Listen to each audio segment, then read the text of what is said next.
नमस्कार मित्रांनो, भावी शिक्षक आणि शिक्षकांनो, टिप्स फॉर टीईटी मध्ये मी अक्षय तुम्हा सर्वांचं स्वागत करतो। तर आपण जी काही जगाचा भूगोल ही 20 व्हिडिओची सिरीज सुरू केलेली आहे त्यामधले 2 व्हिडिओ संपलेले आहेत। इस्रायल आणि त्यानंतर सौदी अरेबिया हे 2 देश आणि ह्या 2 देशावर 2 व्हिडिओ आपण मागच्या वेळेस पाहिलेले आहेत। तर आजच्या या व्हिडिओमध्ये आपण मलेशिया देशाबद्दल सविस्तर माहिती पाहणार आहोत। आता हे जे काही 20 व्हिडिओ आहेत किंवा 20 व्हिडिओची सिरीज आहे, हा जो काही जगाचा भूगोल आहे तो सर्वच्या सर्व स्पर्धा परीक्षांसाठी उपयुक्त आहे। म्हणजे आहे प्रत्येक परीक्षेमध्ये याच्यामधला एक ना एक प्रश्न तुम्हाला कुठे ना कुठे मिळून जाईलच। त्यामुळे प्रत्येक प्रश्न किंवा प्रत्येक ओळ ही महत्त्वाची आहे, त्यामुळे ते लक्षपूर्वक पहा। आता जर का तुम्ही हे प्रश्न जर लिहून घेत असाल तर ते उत्तमच आहे आणि हे लिहून पाठ केला तर ते अतिउत्तम आहे। आणि याच्या बाबतीत जर तुम्हाला पीडीएफ बाबत काही सांगायचं आहे किंवा मला पीडीएफ बाबत सुद्धा काहीतरी सांगायचं आहे ते मी व्हिडिओच्या शेवटी सांगेल। पण सध्या आता आपण मलेशिया या देशाची सविस्तर माहिती पाहू। मलेशिया हा आशिया खंडाच्या आग्नेय भागातील देश आहे, नैऋत्य भागामध्ये इस्रायल आणि सौदी अरेबिया। आता आग्नेय भागामध्ये मलेशिया हा आशिया खंडाच्या आग्नेय भागातील देश आहे। सौदी अरेबिया सुद्धा आशियामधला देश आहे, इस्रायल सुद्धा आशियामधला देश आहे आणि मलेशिया हा सुद्धा आशियामधला देश आहे। त्यात भारत, पाकिस्तान, चीन, कझाकिस्तान, अफगाणिस्तान, हे नेपाळ, भूटान, इंडोनेशिया हे। मलेशिया हा आशिया खंडाच्या आग्नेय भागातील एक देश आहे। मलायाचे द्वीपकल्प, बोर्नियो बेटातील सारावाक व साबा प्रांत हे मलेशियाचे भाग आहेत। मलेशियाचे भाग कोणकोणते आहेत बघा। मलायाचे द्वीपकल्प, बोर्नियो बेटातील सारावाक व साबा प्रांत हे मलेशियाचाच भाग आहेत। मलाया द्वीपकल्पाच्या भागास काय म्हणतात? मलाया द्वीपकल्पाच्या भागास काय म्हणतात तर पश्चिम मलेशिया असे म्हणतात। पश्चिम मलेशिया कशाला म्हणतात तर मलायाचा जो द्वीपकल्पाचा भाग आहे त्यास पश्चिम मलेशिया म्हणतात। आता सारावाक व साबा या प्रांतांना काय म्हणतात तर सारावाक व साबा या प्रांतांना पूर्व मलेशिया असे म्हणतात। विधान महत्त्वाचे आहेत। मलायाचे द्वीपकल्प, बोर्नियो बेटातील सारावाक व साबा प्रांत हे मलेशियाचे 2 भाग झाले। मग आता त्याच्यामधला जो मलाया द्वीपकल्पाचा भाग आहे त्यास पश्चिम मलेशिया असे म्हणतात आणि सारावाक व साबा प्रांत आहे त्यास पूर्व मलेशिया असे म्हणतात। द्वीपकल्पाचा भाग आणि बोर्नियो बेट यांच्या दरम्यान काय आहे? जो काही द्वीपकल्पाचा भाग आहे आणि एक बोर्नियो नावाचे एक बेट आहे, यांच्या दरम्यान काय आहे तर यांच्या दरम्यान दक्षिण चीन समुद्र आहे। द्वीपकल्पाचा भाग आणि बोर्नियो बेट यांच्या दरम्यान दक्षिण चीन समुद्र आहे। मलेशिया हा देश कोणत्या वृत्तीय भागात येतो? मलेशिया हा देश कोणत्या वृत्तीय भागात येतो म्हणजे अक्षवृत्त, विषुववृत्त, रेखावृत्त कशावर येतं तर मलेशिया हा देश विषुववृत्तीय भागात येतो। पश्चिम मलेशियाच्या उत्तरेस काय आहे तर पश्चिम मलेशियाच्या उत्तरेस थायलंड आहे। आता याबाबत ट्रिक मी तुम्हाला मागच्या व्हिडिओमध्ये सांगितली होती की एक दिशा काढा, अगोदर 4 पूर्व, पश्चिम, दक्षिण, उत्तर, मग त्याच्या उपदिशा काढा, आग्नेय, नैऋत्य, वायव्य, ईशान्य हे दिशा 8 दिशा झाल्यानंतर त्याला ह्या टोकापासून त्या टोकापर्यंत बरोबर एक राऊंड असे एक वर्तुळ काढा आणि वरती टायटल द्या मलेशिया म्हणून। आता आपण मलेशिया पाहतो ना म्हणून मलेशिया नावाचं टायटल द्या। मग आता अगोदर आपण पश्चिम मलेशियाबद्दल किंवा पश्चिम मलेशिया आणि पूर्व मलेशिया असे 2 भाग आहेत ना, मग आता आपण पश्चिम मलेशियाच्या कोणत्या दिशेला काय आहे ते आपण त्या दिशांना लिहून काढायचं। आता पश्चिम मलेशियाच्या उत्तरेस काय आहे तर पश्चिम मलेशियाच्या उत्तरेस थायलंड आहे, म्हणून उत्तर दिशा आहे ना त्या उत्तर दिशेला थायलंड यायचं।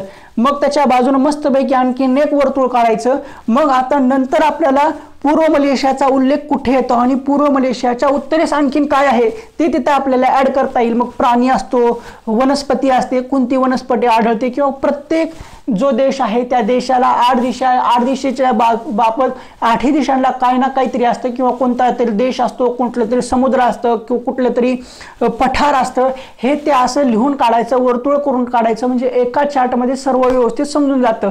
म्हणजे वर्तुळ काढलं अगोदर सर्व बाजूने जे दिशा आहेत त्या दिशांना त्या दिशांना जर कुठले देश आहेत ते लिहून काढायचं। मग त्याच्या बाजूने आणखीन एक वर्तुळ करायचं, मग त्या दिशेला कुठली खनिज संपत्ती आहे ते खनिज संपत्ती लिहून काढायची। मग परत एक वर्तुळ मारायचं, मग त्या दिशांना किंवा प्रत्येक देशाच्या वेगवेगळ्या दिशांना कुठले तरी प्राणी असतात, ते कुठे आढळतात, कोणत्या दिशेला आढळतात, किंवा त्या दिशेमध्ये कुठले तरी वन असते, त्या वनामध्येच प्राणी आढळतात, मग ते वनामध्ये कुठले वृक्ष आढळतात ते आणि त्याच्यामध्ये आढळणारे प्राणी, असं जर लिहिलं तर एका चार्टमध्ये एक देश पूर्णपणे संपून जातो. पश्चिम मलेशियाच्या उत्तरेस काय आहे, तर पश्चिम मलेशियाच्या उत्तरेस थायलंड आहे. पश्चिम मलेशियाच्या पूर्वेस काय आहे, तर पश्चिम मलेशियाच्या पूर्वेस दक्षिण चीन समुद्र आहे. आता दक्षिण चीन समुद्र हा द्वीपकल्पाचा भाग आणि बोर्निओ बेट यांच्या दरम्यान आहे. तसेच पश्चिम मलेशियाच्या पूर्वेस दक्षिण चीन समुद्र येतो. पश्चिम मलेशियाच्या दक्षिणेस काय आहे, पश्चिम मलेशियाच्या दक्षिणेस सिंगापूर हा देश आहे. पश्चिम मलेशियाच्या पश्चिमोत्तरेस काय आहे, पश्चिम मलेशियाच्या पश्चिमोत्तरेस मलक्काची सामुद्रधुनी आहे. मलक्काची सामुद्रधुनी कुठे आहे, हा प्रश्न बऱ्याच वेळा परीक्षेमध्ये विचारला आलेला आहे. आतापर्यंत तुम्ही जेवढे काही पेपर पहा, सरळ सेवा पहा, तलाठी पहा, ग्रामसेवक पहा, स्पर्धा परीक्षेचे पहा किंवा राज्यसेवेचे पहा, त्याच्यामध्ये सुद्धा हा प्रश्न दिसलेला आहे. पश्चिम मलेशियाच्या पश्चिमोत्तरेस काय आहे, तर मलक्काची सामुद्रधुनी आहे. पूर्व मलेशिया पूर्णपणे कशावर आहे, पूर्व मलेशिया पूर्णपणे कशावर आहे, तर पूर्व मलेशिया हा पूर्णपणे बोर्निओ बेटावर आहे. बोर्निओ बेटावर पूर्व मलेशिया आहे का पश्चिम मलेशिया, असा सुद्धा प्रश्न येईल. बोर्निओ बेटावर पूर्व मलेशिया आहे, आपला बोर्नविटा नाही, बोर्निओ बेटावर पूर्व मलेशिया आहे. पूर्व मलेशियाच्या वायव्य व उत्तर भागात काय आहे, पूर्व मलेशियाच्या वायव्य व उत्तर भागात काय आहे, तर पूर्व मलेशियाच्या वायव्य व उत्तर भागात दक्षिण चीन समुद्र आहे. पूर्व मलेशियाच्या वायव्य व उत्तर भागात काय आहे, तर दक्षिण चीन समुद्र आहे. आता दक्षिण चीन समुद्र हा पश्चिम मलेशियाच्या सुद्धा होतो, पण कुठं होतं, पश्चिम मलेशियाच्या पूर्वेस. जो काही पश्चिम मलेशिया आहे त्या पश्चिम मलेशियाच्या पूर्वेस दक्षिण चीन समुद्र होतो. पण आता जो काही पूर्व मलेशिया आहे त्या पूर्व मलेशियाच्या वायव्य व उत्तर भागात दक्षिण चीन समुद्र आहे. पूर्व मलेशियाच्या ईशान्येस काय आहे, तर पूर्व मलेशियाच्या ईशान्येस सुलू समुद्र आहे. सुलू समुद्र कुठे आहे, पूर्व मलेशियाच्या ईशान्येस आहे. पूर्व मलेशियाच्या दक्षिणेस कोणता देश आहे, पूर्व मलेशियाच्या दक्षिणेस इंडोनेशिया देश आहे. पूर्व मलेशियाच्या पूर्वेस काय आहे, तर पूर्व मलेशियाच्या पूर्वेस सेलेबीज समुद्र आहे. सेलेबीज समुद्र कुठं आहे, तर पूर्व मलेशियाच्या पूर्वेस सेलेबीज समुद्र आहे. ब्रुने हे चिमुकले राष्ट्र कोठे आहे, ब्रुने हे चिमुकले राष्ट्र कोठे आहे, तर सारावाक व साबा प्रांताच्या दरम्यान किनाऱ्यालगत ब्रुने हे चिमुकले राष्ट्र आहे. सारावाक व साबा प्रांताच्या दरम्यान किनाऱ्यालगत ब्रुने हे चिमुकले राष्ट्र आहे. मलेशियातील सर्वात उंच शिखर कोणते, तर साबा प्रांतातील गुनुंग किनाबालू हे मलेशियातील सर्वात उंच शिखर आहे. मलेशियातील सर्वात उंच शिखर कोणते, तर गुनुंग किनाबालू. त्याची उंची किती आहे, 4101 मीटर. मलेशियातील सर्वात उंच शिखर साबा राज्यातील गुनुंग किनाबालू. आता गुनुंग किनाबालू हे कोणत्या राज्यात आहे, तर गुनुंग किनाबालू हे मलेशियातील साबा राज्यात आहे. सारावाकमध्ये कोणते उंच शिखर आहे, तर सारावाकमध्ये गुनुंग मुरुड. सारावाकमध्ये गुनुंग मुरुड हे शिखर आहे. गुनुंग किनाबालू मलेशियातील सर्वात उंच शिखर आणि सारावाकमध्ये कोणते उंच शिखर आहे, तर गुनुंग मुरुड. गुनुंग किनाबालू मलेशियातील सर्वात उंच शिखर, सारावाकमधले उंच शिखर गुनुंग मुरुड. याच्यामध्ये कन्फ्युजन होऊन देऊ नका गुनुंग किनाबालू आणि गुनुंग मुरुड मध्ये. मलेशियामध्ये कोणते ऋतू आढळतात, जसं आपल्याकडे हिवाळा, पावसाळा, उन्हाळा असं ऋतू आढळतात ना, पण आता सध्या कसं झालंय, सकाळी आपल्याकडे पाऊस पडतो, दुपारी खूप उकडतं, रात्री थंडी वाजते, एकाच दिवसामध्ये 3 ऋतू चालू आहेत, कळत नाही. तसंच मलेशियामध्ये कोणते ऋतू आढळतात, तर मलेशियामध्ये कोणताही ऋतू आढळत नाही. मलेशियामध्ये कोणताही ऋतू आढळत नाही. सत्यामध्ये सुद्धा हा प्रश्न विचारला जाऊ शकेल. मलेशियात पाऊस कधी पडतो, आपल्याकडे पावसाळ्यात पाऊस पडतो, पण आता हल्ली मान्सून पूर्व असतं, मान्सून उत्तर असतं, कधी कधी हिवाळ्याच्या सुरुवातीला पडतं, हिवाळ्यामध्येही पडतो, उन्हाळ्यामध्येही पाऊस पडायला लागला आपल्या इथं. पण मलेशियात पाऊस कधी पडतो? आता मलेशियामध्ये ऋतू आढळत नाही, मग ऋतू आढळत नाही तर मग मलेशियामध्ये पाऊस कधी पडतो? तर मलेशियामध्ये पाऊस हा वर्षभर पडतो. सारावाक मधील पेग्यू नंगन या भागात किती मिलीमीटर पाऊस पडतो? तर सारावाक मधील पेग्यू नंगन या भागात सर्वात जास्त 6000 मिलीमीटर पाऊस पडतो. किती पडतो? 6000 मिलीमीटर. मलेशिया देशात विषुववृत्तीय सदाहरित वने आढळतात. ओके, ठीक आहे, समजलं. मलेशिया देशात विषुववृत्तीय सदाहरित वने आढळतात. त्यात प्रामुख्याने कोणते वृक्ष आढळतात? तर ओक, एबनी, महोगनी, साग आणि रबर. मलेशिया देशात विषुववृत्तीय सदाहरित वने आढळतात. का आढळतात? कारण तिथे 12 महिने पाऊस असतो, 12 महिने पाऊस आढळतो, म्हणून मलेशिया देशात विषुववृत्तीय सदाहरित वने आढळतात. त्यात प्रामुख्याने ओक, एबनी, महोगनी, साग, रबर हे वृक्ष आढळतात. मलेशियात कोणती माकडाची जात पर्यटन आकर्षण आहे? मलेशियामध्ये एक माकडाची जात आहे, ती पर्यटनाचे आकर्षण आहे. मग आता ती माकडाची जात कुठली? तो ओरांग उटान ही माकडाची जात आहे आणि ती मलेशियातील पर्यटनाचे आकर्षण आहे. कुठली? ओरांग उटान ही माकडाची जात आहे. मलेशिया हा शेतीप्रधान देश आहे. आता तसं भारत सुद्धा हा शेतीप्रधान देश आहे, तसं मलेशिया हा सुद्धा शेतीप्रधान देश आहे. मलेशियात नारळ व ताडफळे यांचे मोठ्या प्रमाणावर उत्पादन घेतले जाते. मलेशियामध्ये कोणत्या ह्याचे उत्पादन जास्त घेतले जाते किंवा जास्त प्रमाणात घेतले जाते? तर मलेशियात नारळ व ताडफळे यांचे मोठ्या प्रमाणावर उत्पन्न घेतले जाते. मलेशिया कशाच्या निर्यातीत अग्रेसर आहे? हा प्रश्न लेटेस्ट आहे. आत्ता जर जे तेलाचं जो प्रकरण चालू होतं, तेल भेटत नव्हतं किंवा तेलाच्या किमती वाढल्या होत्या. कुठल्या तेलाच्या किमती वाढल्या? हो, पाम तेल आपल्या इथं स्वस्त भेटत होतं. पाम तेल पूर्वी 70 ते 80 रुपये लिटर भेटत होतं. आता तेच पाम तेल 200 रुपयाला लिटरवर गेलेलं आहे. आता पाम तेल जे आहे ना, ते मलेशिया कशाच्या निर्यातीत अग्रेसर आहे? तर पाम तेलाच्या. आपल्या इथं पाम तेल कुठून येतं? मलेशियामधून येतं, म्हणून मलेशिया हे पाम तेलाच्या निर्यातीत अग्रेसर आहे. मलेशिया कशाच्या निर्यातीत अग्रेसर आहे? तर मलेशिया हे पाम तेलाच्या निर्यातीत अग्रेसर आहे. मलेशियाच्या दोन्ही भागांना काय लाभले आहे? मलेशियाच्या दोन्ही भागांना काय लाभले आहे? तर मलेशियाच्या दोन्ही भागांना लांब समुद्रकिनारा लाभला आहे.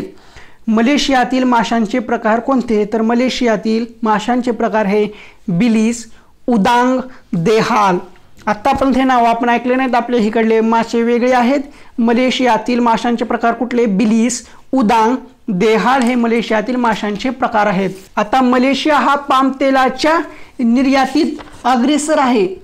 तसंच मलेशिया आणखीन कशामध्ये अग्रेसर आहे? तर मलेशिया हा कथलाच्या उत्पादनात, तिथं पाम तेलाच्या निर्यातीत अग्रेसर होता, पण मलेशिया हा कथलाच्या उत्पादनात अग्रेसर आहे. जोहेर बारू हे आंतरराष्ट्रीय विमानतळ कोठे आहे? तर जोहेर बारू हे आंतरराष्ट्रीय विमानतळ मलेशियात आहे. मलेशियाच्या पर्वतीय भागात कोणत्या भटक्या जमातीचे लोक राहतात? मलेशियाच्या पर्वतीय भागात सेमंग, साकाई हे भटक्या जमातीचे लोक पर्वतीय भागात राहतात. मलेशिया देशाची राष्ट्रभाषा कोणती? तर मलेशिया देशाची राष्ट्रभाषा ही मले आहे. कथलाच्या उद्योगासाठी मलेशियातील कोणते शहर प्रसिद्ध आहे? तर कथीलाच्या उत्पादनासाठी मलेशियातील जॉर्ज टाउन हे शहर प्रसिद्ध आहे. तर अशा पद्धतीने मलेशियावर आधारित 31 प्रश्न संपलेले आहे व याच्यावर आधारित थोडीशी एक्स्ट्रा माहिती होती, ती सुद्धा मी तुम्हाला दिलेली आहे. तर संबंधित व्हिडिओबाबत तुमची काय प्रतिक्रिया आहे ते कमेंट बॉक्समध्ये सांगा, किंवा तुम्हाला काही याच्याबद्दल ऑब्जेक्शन असेल, कुठं काय चुकलं असेल तर ते सुद्धा कमेंट बॉक्समध्ये नक्की सांगा. आपण जो काही जगाचा भूगोल ही 20 व्हिडिओची सिरीज पाहत आहोत आणि प्रत्येक चॅप्टर वाईज नुसार आपण व्हिडिओ टाकत आहोत. पण ह्या चॅप्टरच्या किंवा ही जी काही 20 व्हिडिओची सिरीज आहे, या 20 चॅप्टरच्या नोट आपण PDF स्वरूपात उपलब्ध करून देत आहोत. पण याचं काही शुल्क आहे, याची काही प्रोसिजर आहे, ते तुम्हाला फॉलो करावं लागेल. पण आता ह्या PDF आता जे काही आपण व्हिडिओ पाहत आहोत त्या व्हिडिओमध्ये आपण 31 प्रश्न पाहिलेले आहे आणि थोडीफार एक्स्ट्रा माहिती सुद्धा पाहिलेली आहे. पण ह्या PDF मध्ये काय आहे, प्रत्येक चॅप्टर खाली 1.5 पेजची एक्स्ट्रा इन्फॉर्मेशन आहे। ती एक्स्ट्रा इन्फॉर्मेशन खूप महत्त्वाची आहे। आतापर्यंत एव्हाना प्रत्येक परीक्षेमध्ये ह्या इन्फॉर्मेशनमधले जेवढे काही ऑब्जेक्टिव्ह आहेत ते आत्ता कुठं ना कुठं पडलेले आहेत। मग असे 20 चॅप्टरच्या खाली प्रत्येक चॅप्टरच्या खाली 1.5 पेजची एक्स्ट्रा इन्फॉर्मेशन आहे। मग आता हे 20 चॅप्टर संपल्यानंतर आणखीन 20 पेजची एक्स्ट्रा इन्फॉर्मेशन आहे। ती 20 पेजची एक्स्ट्रा इन्फॉर्मेशन भूगोल प्लस इतिहासमध्ये मिक्स कन्वर्ट करून केलेली आहे। खूप म्हणजे खूप इम्पॉर्टंट आहे। त्यासाठीही आपण PDF अवेलेबल करून देत आहोत। आता ह्या PDFची प्राइस आहे फक्त आणि फक्त 51 रुपये। आता ज्यांना फ्रीमध्ये पाहिजे असेल त्यांनी ते व्हिडिओ पहा, ते तुम्हाला व्हिडिओमध्ये मिळून जाईल। पण जी काही प्रत्येक चॅप्टरच्या खाली 1.5 पेज एक्स्ट्रा इन्फॉर्मेशन आणि 20 चॅप्टर संपल्यानंतरचे जे काही 20 पेज एक्स्ट्रा इन्फॉर्मेशन आहे ती व्हिडिओमध्ये मिळणार नाही। त्यासाठी ही PDF आपण देत आहोत आणि ह्या PDFची प्राइस आहे 51 रुपये।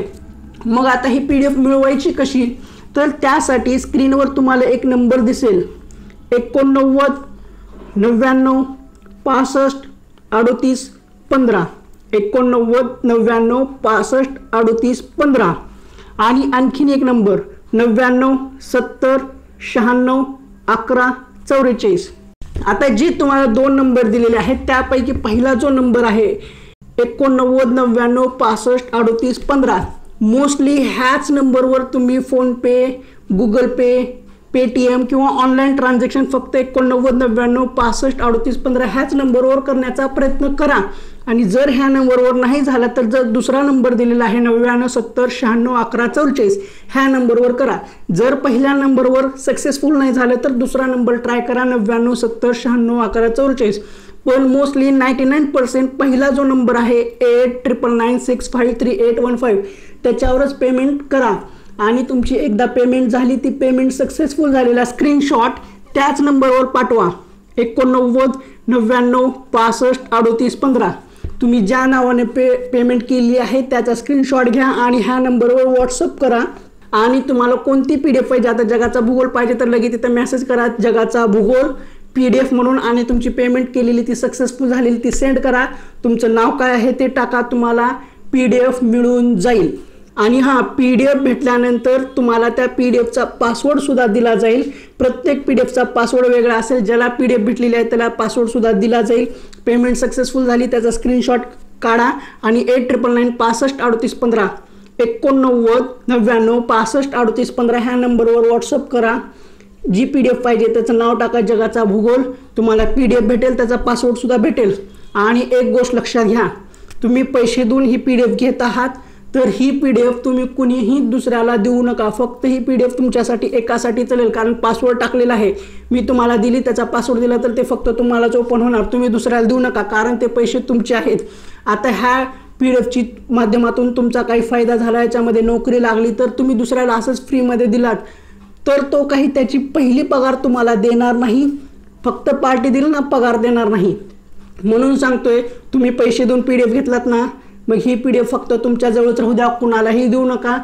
हिथं स्वार्थी बना, हिथं जनसेवा करायला जाऊ नका। मीही जनसेवा करतोय, पण तिथं फ्रीमध्ये यूट्यूबवर अवेलेबल करून दिलेले आहेत। पण हे आत्तापासून आता वेळ कमी आहे त्यासाठी ही PDF चालू केलेली आहे। तेव्हा तुम्हाला प्रोसेस कशी आहे ते समजली असेल। स्क्रीनवर जो नंबर आहे 89 99 65 38 15 ह्या नंबरवर फोनपे, पेटीएम, जीपे काय असेल ते करा, त्याचा स्क्रीनशॉट ह्याच नंबरवर पाठवा, तुम्हाला PDF मिळून जाईल। तर ठीक आहे, आजच्या या व्हिडिओमध्ये एवढंच ठीक आहे। तुम्हाला हा व्हिडिओ कसा वाटला तो कमेंट बॉक्समध्ये सांगा। आणि व्हिडिओ आवडला तर आणि तरच आपल्या चॅनलला सबस्क्राईब करा। सबस्क्राईब करणं फ्री आहे हो, सबस्क्राईब करायला काही पैसे लागत नाहीत। लाल रंगामध्ये सबस्क्राईब बटन आहे, त्याला दाबायचं असतं, त्या म्हणजे लाल रंगामध्ये बटन असतं सबस्क्राईब म्हणायचं, ते दाबायचं, त्याच्यानंतरची घंटी असते ती सुद्धा वाजवायची, कारण घंटी वाजवल्यानंतर ऑल नोटिफिकेशन सिलेक्ट करायचं, म्हणजे जेणेकरून सर्व व्हिडिओची नोटिफिकेशन तुमच्यापर्यंत येईल, म्हणजे सर्वप्रथम ते व्हिडिओज तुमच्यापर्यंत पोहोचतील, नंतर उगाच सर्च करायची आवश्यकता लागणार नाही।